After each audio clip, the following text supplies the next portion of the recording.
अस्सलामु अलैकुम वरहमतुल्लाहि वबरकातुह। अल्हम्दुलिल्लाहि रब्बिल आलमीन वल आक़िबतु लिल मुत्तक़ीन वस्सलातु वस्सलामु अला अशरफिल अंबियाइ वल मुरसलीन नबिय्यिना मुहम्मद व अला आलिहि व सहबिहि अजमईन व मन तबिअहुम बि इहसानिन इला यौमिद्दीन अम्मा बअद। रब्बि इश्रह ली सदरी व यस्सिर ली अमरी वहलुल उक़दतम मिन लिसानी यफ़क़हू क़ौली। सुब्हानक ला इल्म लना इल्ला मा अल्लमतना इन्नका अंतल अलीमुल हकीम। रब्बि ज़िदनी इल्मा। आमीन। मुअज़्ज़ज़ नाज़रीन, प्यारे भाई और दोस्तों, प्रिय दर्शकों, दुनिया के अंदर अनेकों धर्म पाए जाते हैं और अक्सर धर्मों के अंदर आप देखेंगे, अधिकांश धर्मों के अंदर आप देखेंगे कि कुछ लोग ऐसे होते हैं जो भगवान तक, ईश्वर तक लोगों को पहुंचाने का एक माध्यम बने रहते हैं और उसका दावा करते हैं कि हमारे बिना कोई भी शख्स, कोई भी व्यक्ति ईश्वर तक, अपने जन्मदाता तक नहीं पहुंच सकता है। उसके लिए मिडिल मैन की ज़रूरत होती है। उसके लिए माध्यम में बीच में कुछ लोग होते हैं जिनके बिना कोई शख्स ऊपर तक या ईश्वर तक पहुंच नहीं सकता है। या इसी प्रकार कह लें, जो क्षमा प्रदान करने, इसी प्रकार परोक्ष का ज्ञान रखने और दासों को अल्लाह तक पहुंचाने का क्या करते हैं, दावा करते हैं। लेकिन इस्लाम डायरेक्ट आपको अल्लाह से मिलाता है।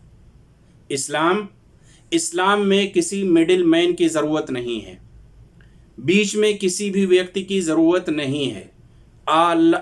इस्लाम डायरेक्ट आपको अल्लाह रब्बुल आलमीन से मुलाकात करवाता है।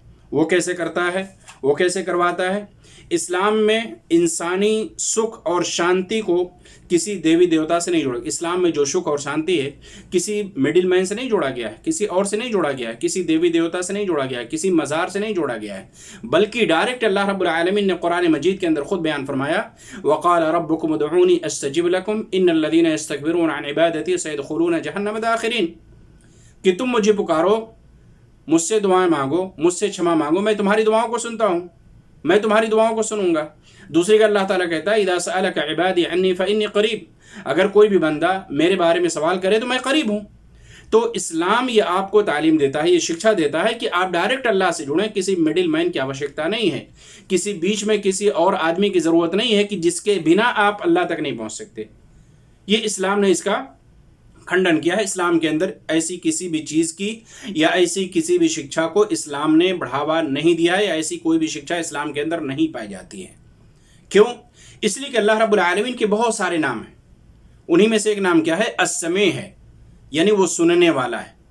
तमाम जितनी भी सृष्टि है, तमाम की बातों को उनकी अपनी भाषा में सुनता है, तमाम भाषाओं को समझने वाला है। इसी तरीके से अल्लाह ताला का एक नाम क्या है? अर्रक़ीब है, यानी वो तमाम लोगों की निगरानी कर रहा है।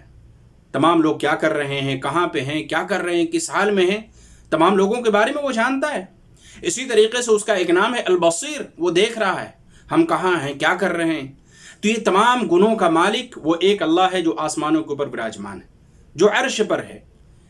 इसलिए जब वो इन तमाम गुणों का मालिक है तो फिर उस तक पहुँचने के लिए किसी मिडिल मैन की आवश्यकता नहीं है, किसी मिडिल मैन की ज़रूरत नहीं है। अब यहाँ पे एक सवाल लोग कर सकते हैं, जो वीडियो देखने वाले हैं या देखेंगे, कि भाई तब मोहम्मद सल्लल्लाहु अलैहि वसल्लम को आप लोग क्यों मानते हैं? क्या वो मिडिल मैन नहीं है?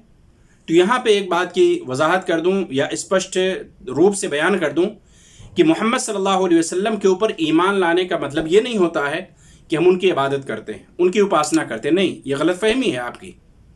हम मोहम्मद सल्लल्लाहु अलैहि वसल्लम के ऊपर केवल ईमान और विश्वास इसलिए रखते हैं कि जब हम अल्लाह से परिचित हो गए, अल्लाह को हमने पहचान लिया, तो अब अल्लाह की उपासना कैसे की जाए, अल्लाह की इबादत कैसे की जाए, अल्लाह को राज़ी कैसे किया जाए। तो अब जाहिर सी बात है उसके लिए एक नियम होगा, एक तरीक़ा होगा, एक कानून होगा, जिसको फॉलो करना हर उस शख्स के लिए ज़रूरी है जो अल्लाह की इबादत करना चाहता है। और वो कानून, वो तरीक़ा, वो शरीयत, वो दीन और धर्म मोहम्मद सल्लल्लाहु अलैहि वसल्लम के ऊपर अंतिम रूप में क्या किया गया? अवतरित किया गया।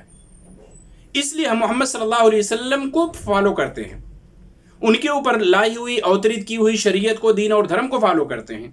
उसके अनुसार हम अल्लाह तक पहुंचने की कोशिश करते हैं और मोहम्मद सल्लल्लाहु अलैहि वसल्लम को की उपासना नहीं करते। हम उनको मिडिल मैन नहीं मानते कि हाँ हम उनके थ्रू से ही अल्लाह तक पहुंचेंगे। नहीं, उनके ऊपर जो तालीमात आई हैं, उनके ऊपर अल्लाह ने अपनी जो भी शिक्षाएं तालीमात भेजी हैं, हम उनको मानेंगे। उनको मानना हर मुसलमान के लिए ज़रूरी है। मोहम्मद सल्लल्लाहु अलैहि वसल्लम से मोहब्बत करना ये ईमान का जुज़ है। जो मोहब्बत नहीं करेगा वो मोमिन नहीं हो सकता। ये सारी चीज़ें अपनी जगह हैं, लेकिन अल्लाह की इबादत में, अल्लाह की उपासना में किसी भी मिडिल मैन की ज़रूरत नहीं है। जिस तरीके से आज दुनिया के अंदर देखिए, दूसरे मज़ाहिब के अंदर, दूसरे धर्मों के अंदर, आप बिना मिडिल मैन के आप अल्लाह तक नहीं पहुंच सकते। आपको नहीं पहुंचने दिया जाएगा, या आपको पहुंचने के रास्ते बंद कर दिए गए हैं। आप बगैर पुजारी के आप नहीं पहुंच सकते। आप गिरजाघर में जाइए, जो वहां पे लोग हैं उनके बिना आप नहीं पहुंच सकते। इसी तरीके से दीगर मज़ाहिब के अंदर है।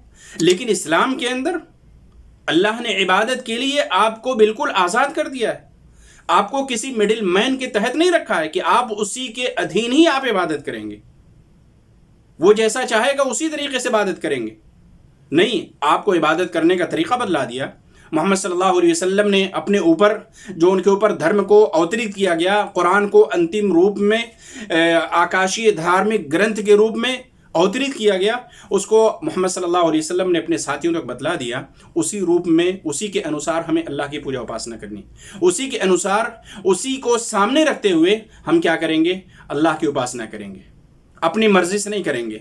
और आप गौर करें इसी वजह से कि इस्लाम के अंदर कोई भी शख्स जो भी इस्लाम को मानने वाला है, इस्लाम के फॉलोअर्स हैं, अगर वो उसके पास ज्ञान है, कुरान और हदीस का इल्म है, कुरान का वो ज्ञान रखता है, मोहम्मद सल्लल्लाहु अलैहि वसल्लम के प्रवचन का वो ज्ञान रखता है, उनकी बातें, उनकी सुन्नतों को का ज्ञान रखता है, उनकी हदीसों का ज्ञान उसके पास है, तो नमाज वही पढ़ाएगा, जुमा वही पढ़ाएगा, दीन की बातों के बारे में, मसले मसाइल में उसी की तरफ रुजू किया जाएगा, उसी से पूछा जाएगा।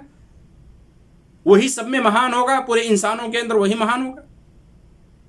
ये सारी चीज़ें अपनी जगह हैं, लेकिन अल्लाह तक पहुंचने के लिए किसी मिडिल मैन की आवश्यकता नहीं है, किसी मिडिल मैन की ज़रूरत नहीं। आप डायरेक्ट अल्लाह से पुकारिए, आप डायरेक्ट अल्लाह की इबादत कीजिए, आप डायरेक्ट अल्लाह की उपासना कीजिए। इसीलिए अल्लाह ताला ने कुरान मजीद के अंदर कई जगहों पर आपकी बुद्धि, आपके विवेक को दावत देता है कि आप खुले मन से आप सोचिए, विचार कीजिए कि वो अल्लाह कौन है, वो अल्लाह कितना महान है, कहाँ है, हमें किसने पैदा किया, मरने के बाद हमें कहाँ जाना है, मरने के बाद हमारा जीवन कैसा होगा, ये दुनियावी जिंदगी कैसी है, अल्लाह की पूजा उपासना कैसे की जानी चाहिए। उदाहरण के रूप में, एक नहीं अनेकों उदाहरण उसने कुरान के अंदर दिए। खुले विवेक से आप सोचिए, विचार कीजिए और अल्लाह तक पहुंचने का प्रयास कीजिए। और जब अल्लाह से परिचित हो जाइए, अल्लाह पर ईमान और विश्वास रखिए, तो फिर मोहम्मद सल्लल्लाहु अलैहि वसल्लम के ऊपर जो लाई हुई शरीयत है, अंतिम इशदूत जब मक्का के अंदर भेजे गए, उनके ऊपर अल्लाह रब्बुल आलमीन ने कुरान को अवतरित किया गया।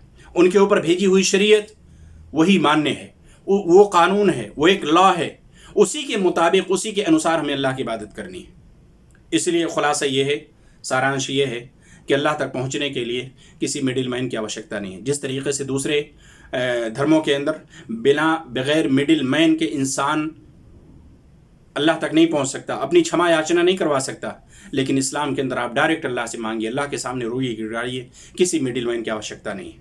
तो यही असल तौहीद है, यही एकेश्वरवाद है कि केवल अल्लाह ने ही, सिर्फ अल्लाह ने ही हमें पैदा किया है, वही पूरे जहान का बनाने वाला, पैदा करने वाला, तमाम इंसानों का पैदा करने वाला, पूरे संसार और पूरे आकाश धरती का बनाने वाला, पैदा करने वाला। जब वो एक है तो पूजा उपासना भी उसी की होनी चाहिए।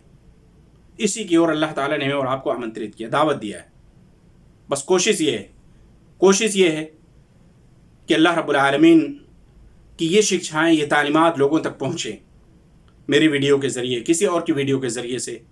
बस आपसे गुजारिश है कि आप थोड़ी देर के लिए संजीदगी से गौर कीजिए, सोचिए, विचार कीजिए, अल्लाह से परिचित होइए और अपने खालिक, मालिक, जन्मदाता, आप उसको दीगर नामों से जानते और पहचानते होंगे, लेकिन केवल उसी की पूजा उपासना करें, उसके साथ किसी को भागीदार और साझेदार ना बनाएं, केवल उसी से मांगे, उसको छोड़कर किसी और के दर पे ना जाएं।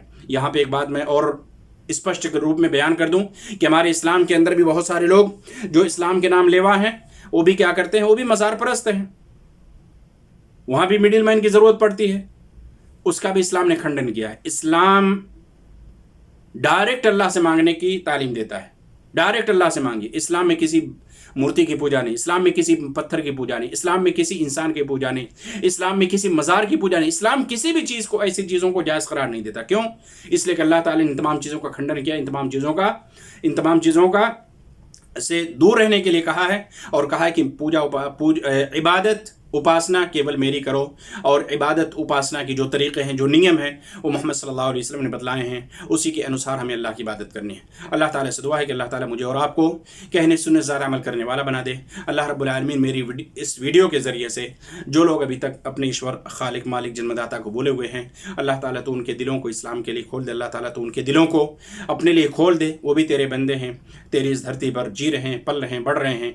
अल्लाह ताला तो उनको अपने से परिचित कर दे और अपनी इबादत करने की उनको भी तौफीक प्रदान कर। आमीन तुम आमीन। वसल्लल्लाहु तआला अला नबीना मुहम्मद व अला आलिहि व सहबिहि अजमईन। वस्सलामु अलैकुम व रहमतुल्लाहि व बरकातुहू।